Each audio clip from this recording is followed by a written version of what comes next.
Every night when I go to sleep, get into bed, and I put the covers over me.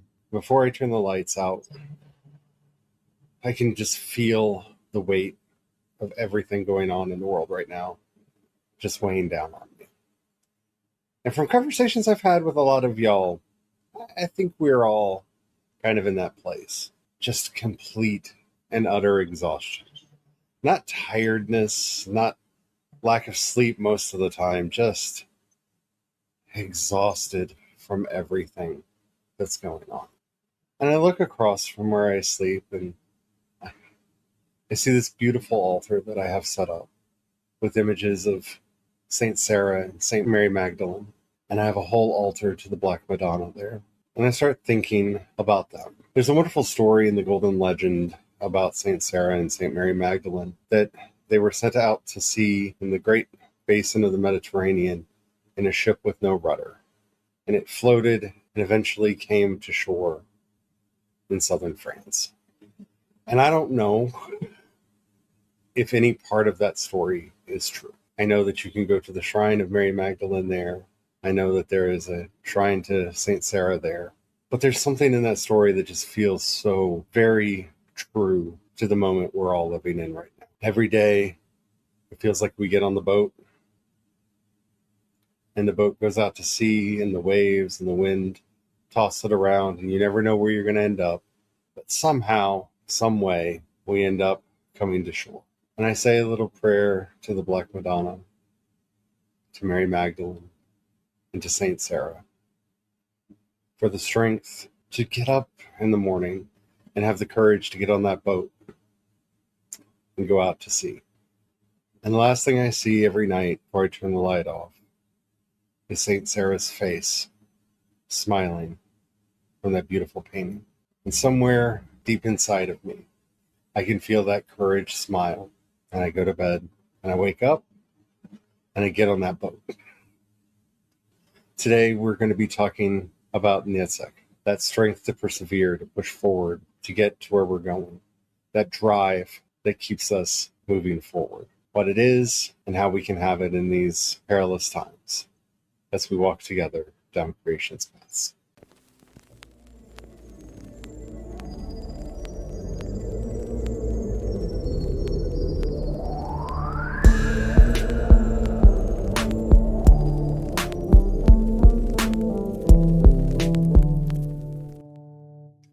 Hello, everyone. My name is Charlie. I'm a Christopagan druid and priest of Bridget.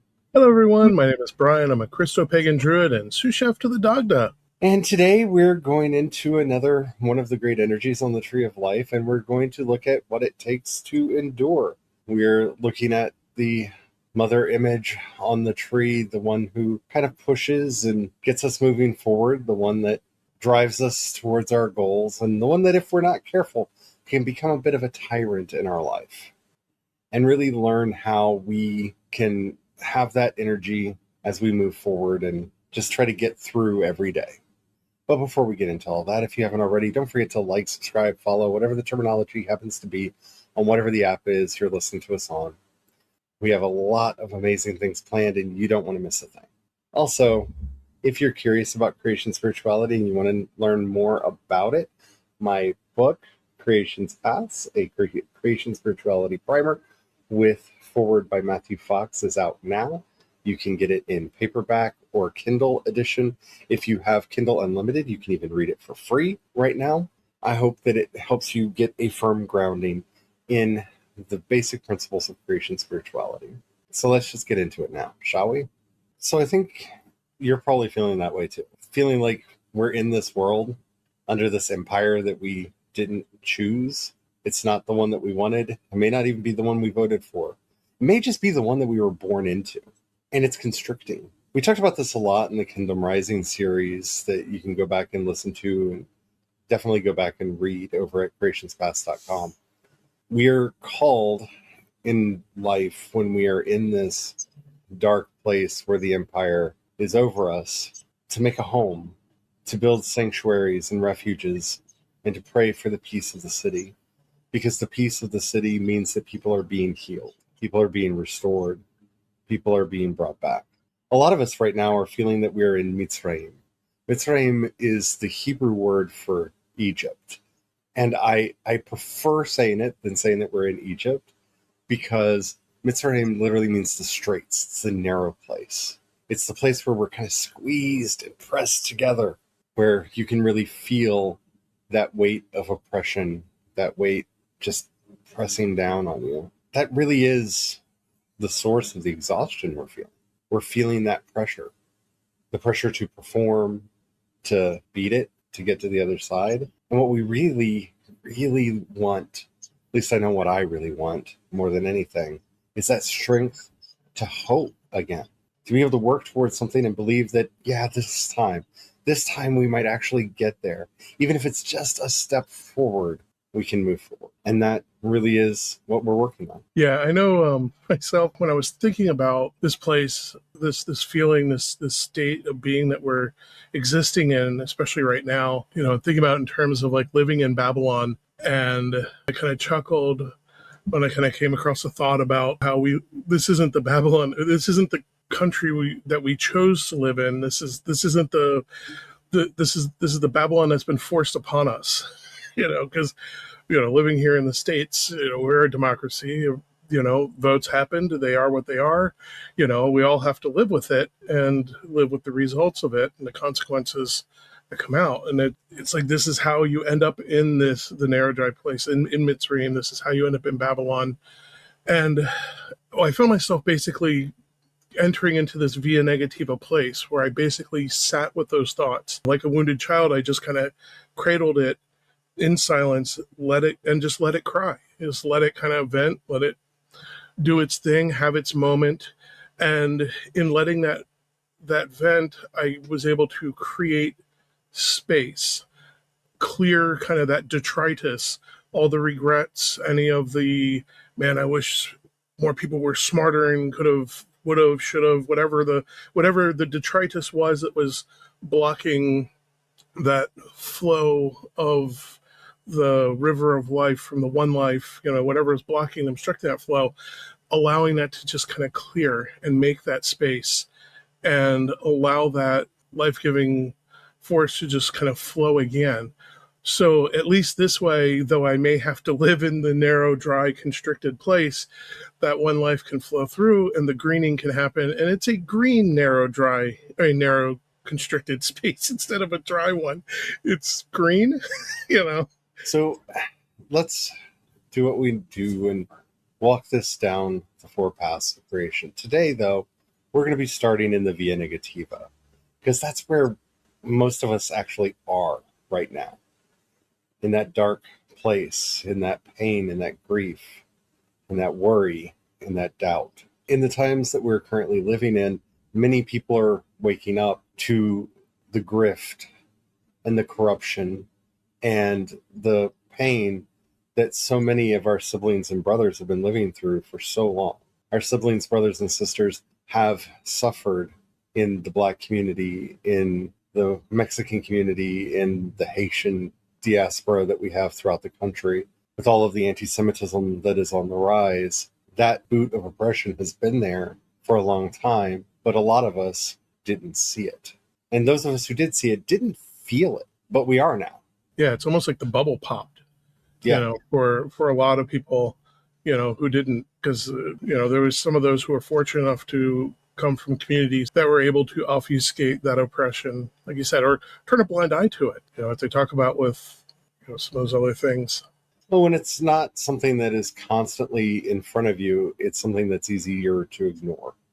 When you don't have to live through it, when you don't have to endure it, it's not first and foremost in your mind, and you're able to make excuses when it does kind of percolate up. Well, a few bad apples. Oh, that's just, that one thing there. Well, if they just obeyed the law. Well, if they have nothing to hide, what are they afraid of? All of those whispers and lies that just make you feel comfortable when you're not the target, when you're not the focus of all of this going on. But now we can all see the gas prices rising. We can see the cost of food rising. We can see how our government has decided that maybe we shouldn't be worried about local beef production and just import it from Chile. Maybe we don't need national parks that help keep our water clean. Maybe we should let Chilean companies do some of the worst, most destructive, most polluting types of mining in the watershed that serves the whole center of the country. I mean, it's palpable now. Like it's not. Yeah. These things used to be done in secret in closed rooms. Stereotype of a whole bunch of men around tables with cigars, just talking in coded language and about what they're going to do is just right there. It's right out in the open, and it's impossible not to see the, oh, you put a couple $1 billion in my account, so let me do this thing for you. It's right out in the open. It's clear. It's visible. And it makes you feel mad because the person who's doing all of this also happens to be the person in charge of making sure all of this stuff doesn't happen. It really gets a certain song stuck in my head that I just have playing on repeat and I hear over and over Same. again. And I'm going to read just some of the lyrics for this song. So, we don't want to get ourselves in trouble for playing the song, but it's very popular. It's by Johnny Cash. It's called God's Gonna Cut You Down. Yeah, I'm pretty sure most everybody hearing my voice is familiar with this or could easily look it up and listen to the whole song. But, I just hear that run on for a long time, run on for a long time, run on for a long time. Sooner or later, God'll cut them down. Go and tell that long-tongued liar. Go and tell that midnight rider. Tell the rambler, the gambler, the backbiter. Tell 'em that God's gonna cut you down. Tell 'em that God's gonna cut you down. And it just really almost sums up that like via negativa feeling, like, and also in a way one of those beautiful hidden truths that you find in the via negativa. This isn't going to last forever. There will be a reckoning.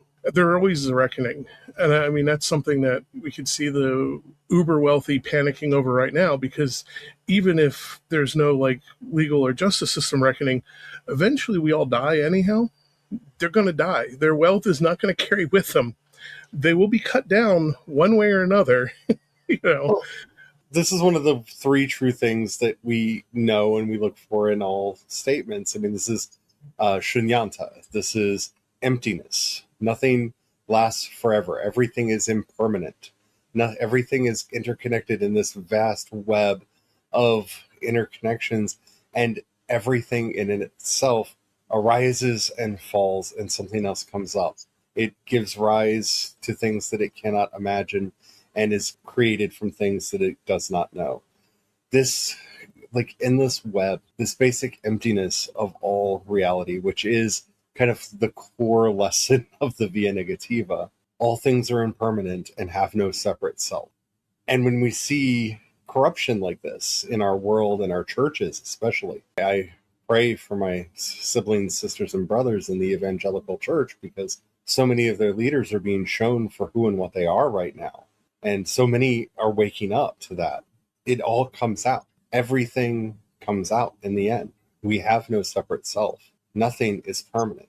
And when people step up and try to argue for the permanence of whatever they are, our movement is going to last forever, our power is never going to end, our power is eternal.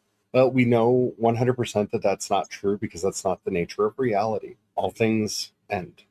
It's not like we're living under Roman rule still, And as we now step over to the Via Positiva, you might be wondering, well, where do we find the awe, the wonder, the beauty in this? It's all happened before, and we've not been left without witness. Life is always changing. We don't have Tyrannosaurus Rex running around anymore. They're gone. The 10 spondles have gone away, and so we don't have to worry about giant salamanders the size of alligators snapping us up when we go to the shore of the rivers and lakes. Rome fell. Babylon fell.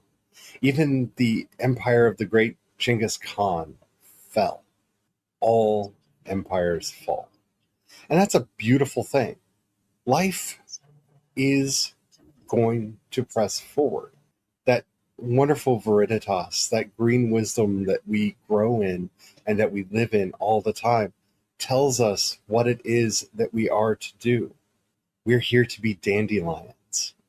Dandelions are beautiful and very useful plants. Like, you can eat the greens, you can cook up the pods, they're really tasty. You can even eat the roots. They have a lot of good and useful purposes.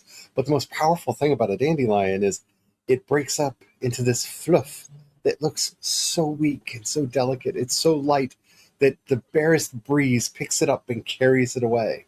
But dandelions can break concrete because they can find just that little niche to plant themselves into, that little place where they can find a hole, and they grow and they put their roots in and they widen that crack in the pavement. Dandelions can grow anywhere.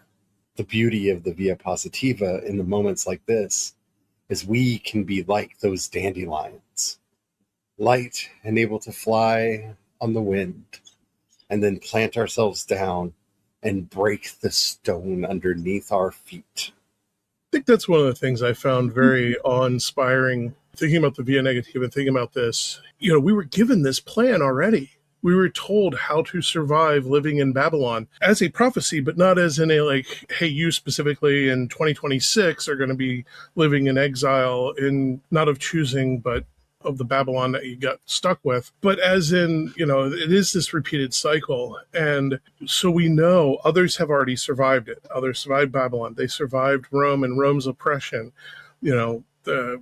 Sorry, I almost named the one that would have got us a strike or something, because you're not allowed to say that on YouTube. But, they survived over and over again. We were told, how to do that by building those places of refuge and planting our gardens. And it's not just like physically, though it is nice to have a physical garden and being able to, to have that food to eat, no matter what else is going on, whether the grocery stores have it on the shelf or not, you grow it, you got it. But also, and same thing like with having a space that you can go to recharge and rejuvenate, but those internal places, the places in your mind, being able to just, no matter where you are and what's going on, being able to just center yourself, go to that place of refuge inside, and knowing that we can build that and have that. And it doesn't matter where we are and what's going on. We can go to that, to those places, those green places built in our mind that we can go to, be recharged, to be fed spiritually and watered spiritually. It's about that food everlasting and all. So I want to stress here, because Brian keeps saying green. We mean green as in growing and thriving. And I want to say that because not everyone is attracted to like forests and things like that. I have a great affinity for deserts, for example. So my green place is where the life finds a way there. I'm also drawn to city architecture and things like that.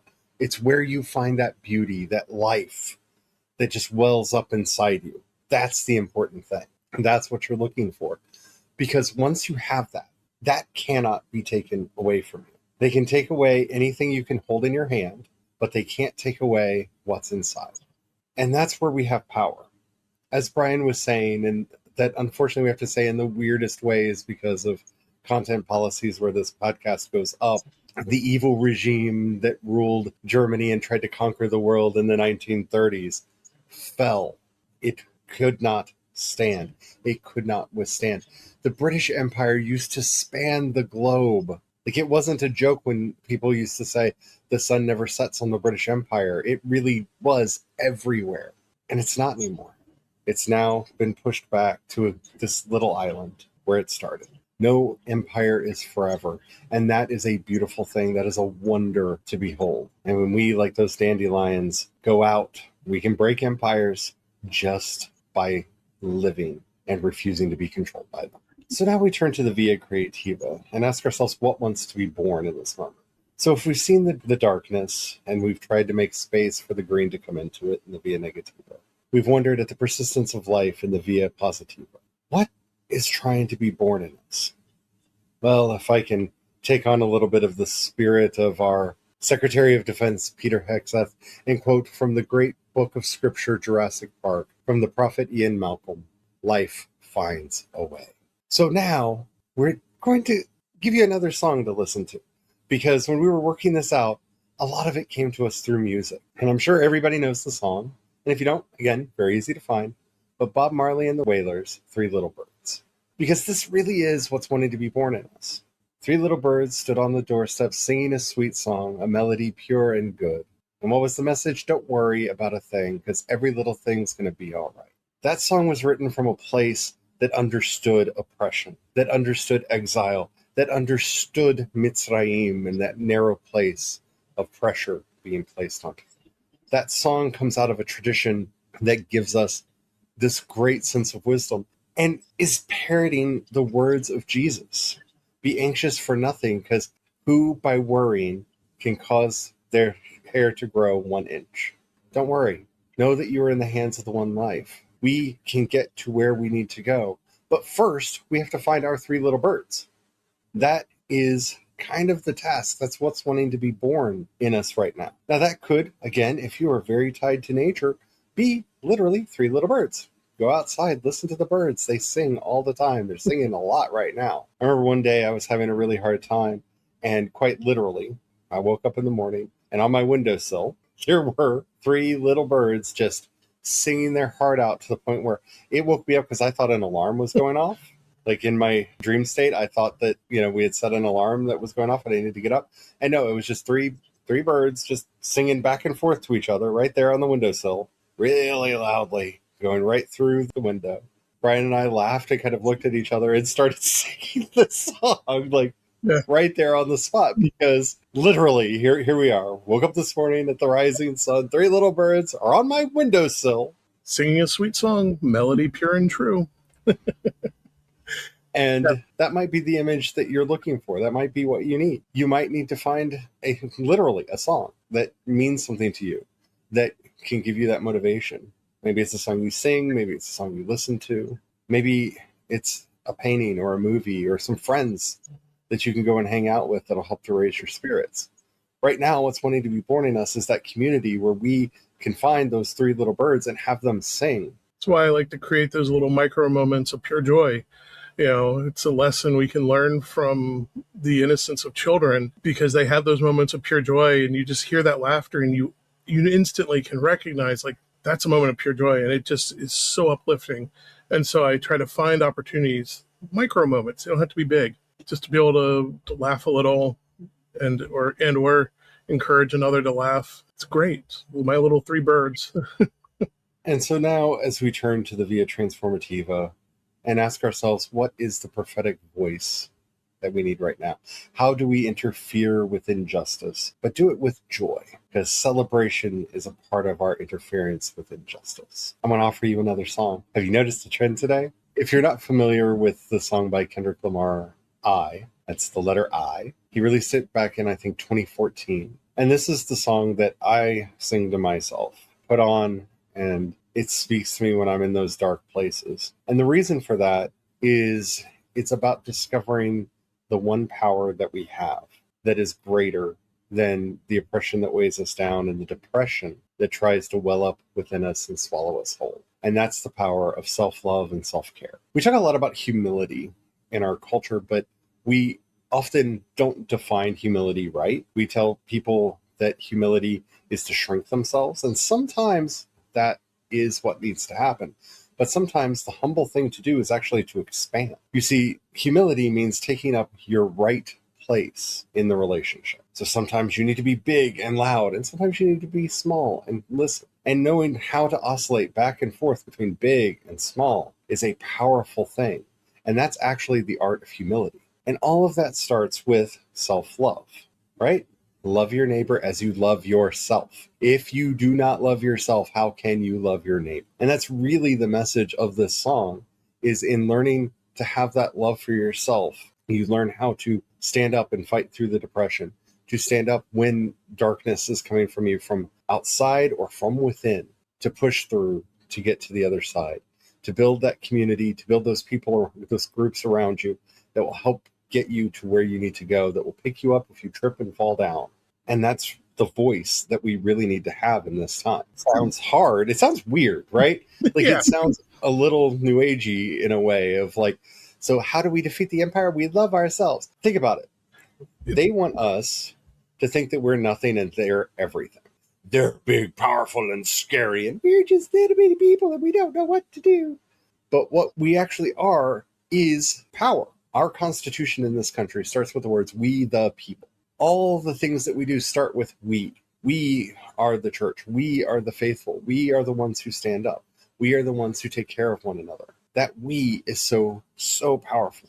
And when that we is backed by a bunch of people who love themselves and love their neighbor as themselves, that is a force that cannot be stopped because God is love.